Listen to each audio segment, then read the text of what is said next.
Ladies and gentlemen, welcome to the match preview for the Collingwood and Fremantle game this Thursday. We are 48 hours away from the Thursday night clash in Perth.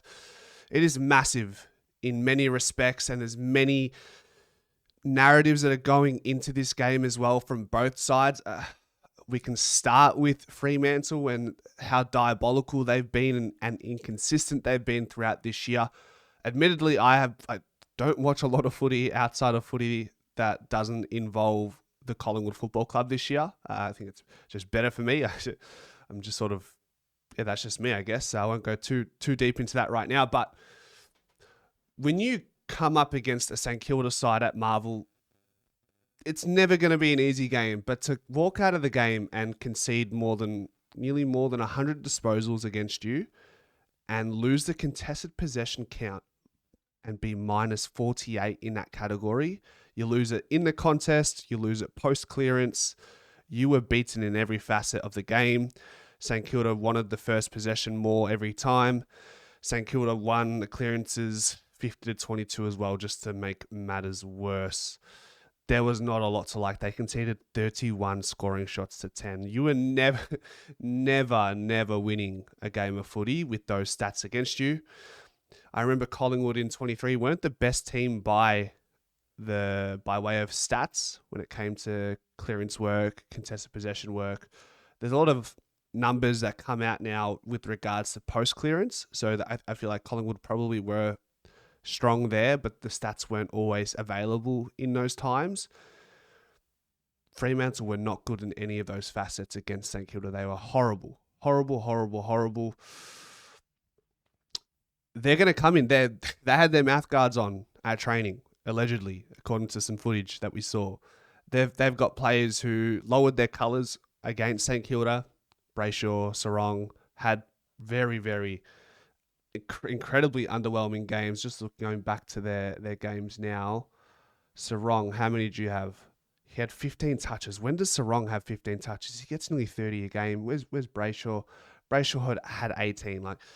I feel like there's a lot of underperforming players at Fremantle right now, given the contracts they're on, but that's their problem.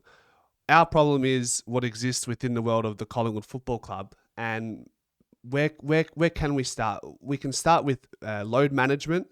I think it's all well and good, and it's a very methodical way to go about your team that plays an extremely intense sport, a 360-degree angle sport. You're going to have to be able to manage these players. In order to have that luxury, you've got to keep winning games. Unfortunately, that Geelong loss hurts because we probably had not penciled in a win, but we were hoping to pencil in a win so that we have more comfort in resting players. Last night, there was a tweet that we could see Maynard miss, Pendles miss, Meyer check again. I think there may be one more player, maybe Sidebottom. I forget who it is, but there's a number of players that are probably not going to travel to Perth. They see this as a 2-week block. Fremantle are not a great side right now. They're inconsistent at the very least. We go to Perth. They're going to be angry.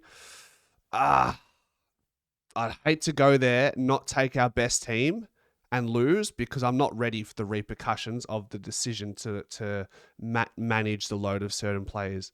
Granted, I know it's one game in a very long season, but when you're striving for top 4, you don't want to be losing any more than 6 games to give yourself top 4. And then if you want home final, you probably don't want to be losing any more than 4 or 5.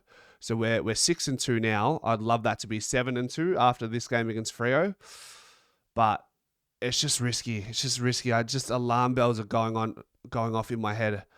How Fremantle dished out the performance, if you want to call it. Nominally, it was a performance, and that's all it was. There was no real performance by Fremantle against St Kilda. It was horrid.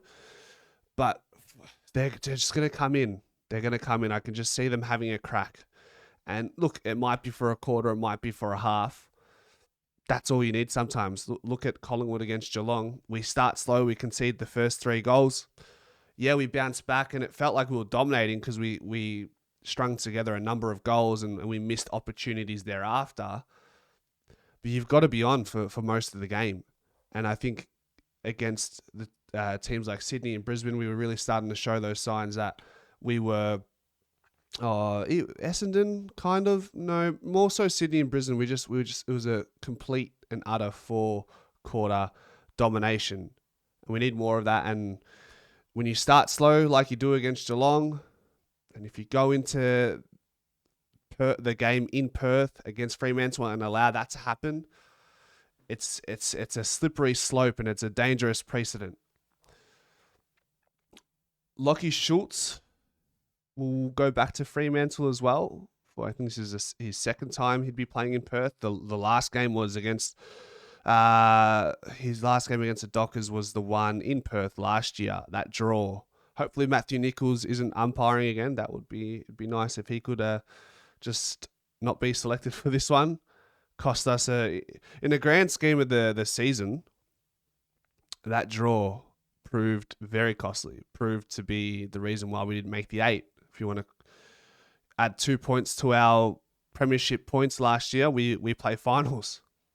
And that's how fine the margins are in the AFL.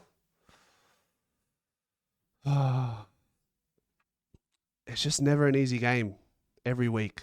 Never an easy game is what I've come to learn. I don't even do predictions. I might ask you guys, hey, what are your player predictions? What are your predictions for the outcome of the result? I don't even do that anymore because truthfully, all I care about is Collingwood just winning, getting the 4 points, and then we can talk about how we won the game after. I don't care if we win by 5 goals, 10 goals.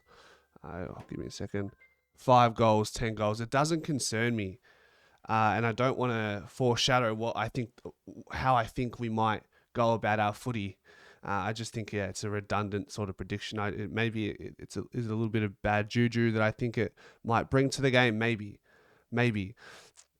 So expect Fremantle to bounce back. Lockie Schultz gets another crack at his old side. It's just a must win. I know I keep rambling on the same point, but I just want to emphasize how important this game is. We're going to talk about the ins in the predicted 23 tonight. There's going to be a lot of magnets being moved. Ominous, guys. Ominous.